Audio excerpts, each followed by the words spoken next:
join me here. And let me tell you something, he has been as intense as ever this fight week. Had a few knee-mugging moments with Pereira's camp at the hotel. Got in his face a little bit at weigh-ins. But when I talked to Diego about his opponent's wild style, he said, hey, I've got...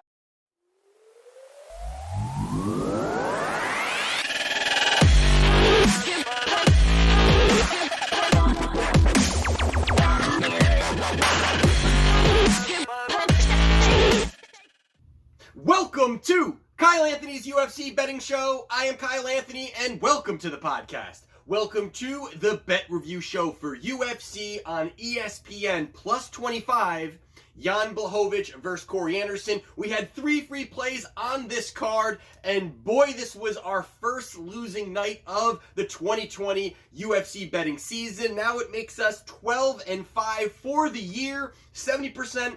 Still happy about that. Still a very profitable year so far, but this was just an array of illegal knees and all kind of ridiculousness going on here. So we're going to dive into it, and I think the first play I really want to talk about here is Michel Pereira versus Diego Sanchez. Now, this was a fight here. We had Pereira. Loved his skill set. Loved everything that he really comes with. The only big issue is the fact that he definitely does a little bit too much dancing, a little bit too much of the theatrics, showmanship, entertainment side of things, more than caring about the fight for a guy that, has some losses on his resume, but he is just a monster for that division, as well as he's got a terrific skill set. And this was a fight here that we really liked Pereira here for the fact that simply that he's going to have a lot more weapons. If you really want to see my entire breakdown, I will post it up, the link above. But you know what? This was a fight here where, Diego Sanchez is a kind of guy. He's 38 years old,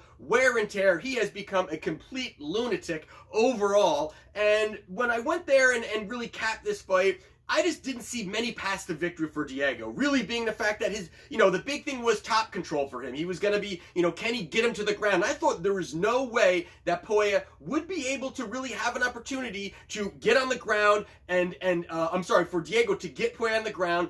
Pereira being the bigger, stronger guy, it was going to be a standing bout, which how just creative and crazy striking that Pereira has, I thought that would be a perfect setup to dominate Diego Sanchez. And in this fight here, pretty much, I would say from the beginning of that fight to the end of that fight, until the illegal knee, it was Pereira. I mean, he was really piecing him up. He took his time early, didn't like the dancing going into the cage, but he took his time early, started landing some nice shots, did a couple crazy flips and stuff like that. You're going to get that from him. But he was outstriking Diego Sanchez for pretty much the entire fight. And pretty much I thought even into that third round, I said, you know what, he's going to be able to put this guy away. This is going to be a boom, put him away. This is at least going to give us a win here. And the illegal knee, you know what, it was an illegal knee. There was no doubt that Michel landed an illegal knee to Diego Sanchez's head. But the only issue that I had with here, and I would love to hear some of your comments as well, is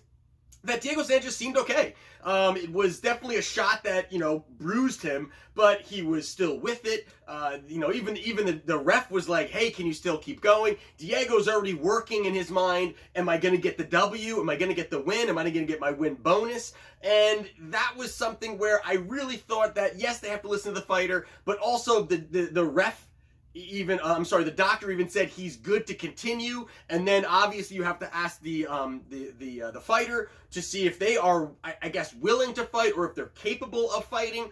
This was one where he was really just saying, you know what, this is a veteran move by Diego. I have to give him credit on that side that he knew he lost the fight. He knew that there was about the rest of the round was left. He knew that he was pretty much in a bad spot overall, battered and bruised. And I think he knew that, you know what, I'm going to take the W, going to get out of this. Found a loophole there with an illegal knee, got himself out of it, took the DQ win. That gives us a loss on that fight. But I felt good about the capping part of this. I thought that I really had kind of nailed, you know what, Diego's not going to get him down. I felt good about it. Doesn't matter how good you feel about it because it did not get us the cash in. So Diego Sanchez gets a victory by disqualification. We do not win on Michel Pereira, minus 158. The other fight we had was Cory Anderson to defeat Jan Blachowicz.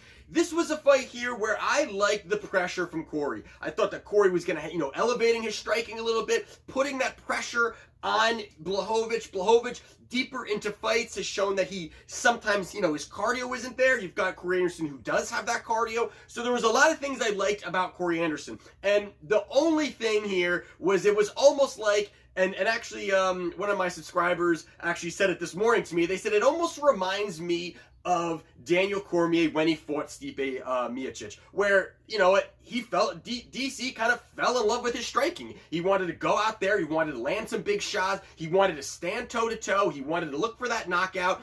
Same thing with Cory Anderson. He just had a really nice finish off of Johnny Walker, and Walker being this, this hype train and this whole big thing.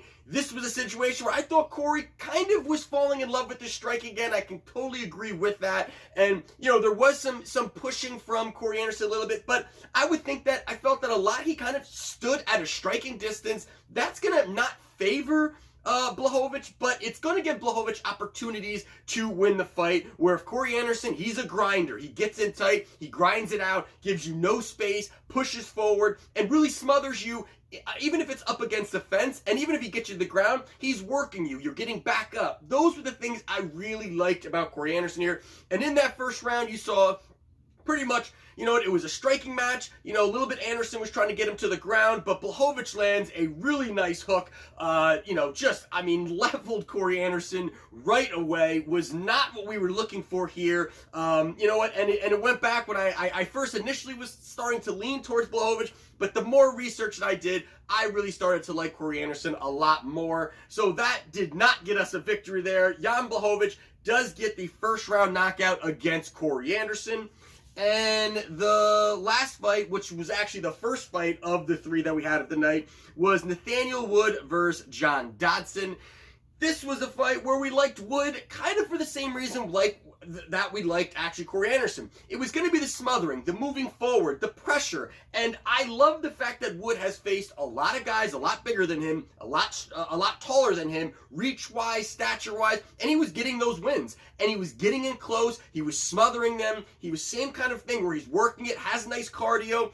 And John Dodson is a guy, again, he's, has had, many losses, been in the UFC for a long time, getting up there in age, and this was I thought, the boxing of Dodson, he does have nice boxing, but it's that first round that really seemed like that was going to be, where Dodson could really cause some damage, land some big shots, and then he seems to fade as the fight goes on. Wood, I thought, looked great in those first few rounds. I thought that he was doing what he needed to do, bouncing around. Dodson clipped him a couple times, but Wood was landing, outstriking him.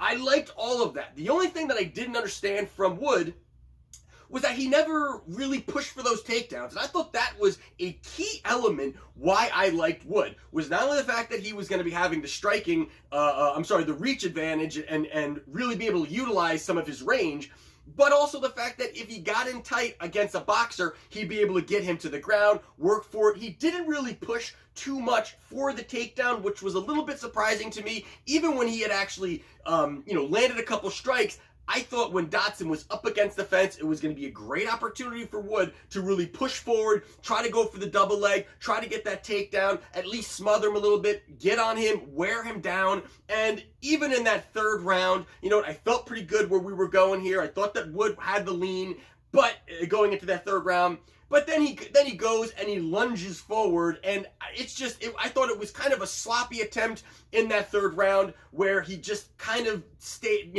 threw his game plan aside and looked to throw the big strikes. Maybe he was looking for the big knockout, thought later that Dodson would not have as much cardio or energy, and Dodson throws, I gotta say, he slipped in a beautiful shot, dropped him right away, smothered, puts Nathaniel Wood away. So this was not a profitable night. It was our first losing night of the 2020 UFC betting season. Again, we are 12-5 for the year, had multiple plus money plays, still up and still profitable this year overall. But it just hurts when you have that and you've been on a nice run. You know, a lot of people have been losing this year. We have been winning this year, so it's not good to see. One of them, Poya, probably should have been a victory there if it wasn't for the legal knee, but obviously none of that matters because it does not cash tickets. So we will have our our prediction show out on Tuesday, and then I will be having my show on Wagertalk with Minty Bets. That will be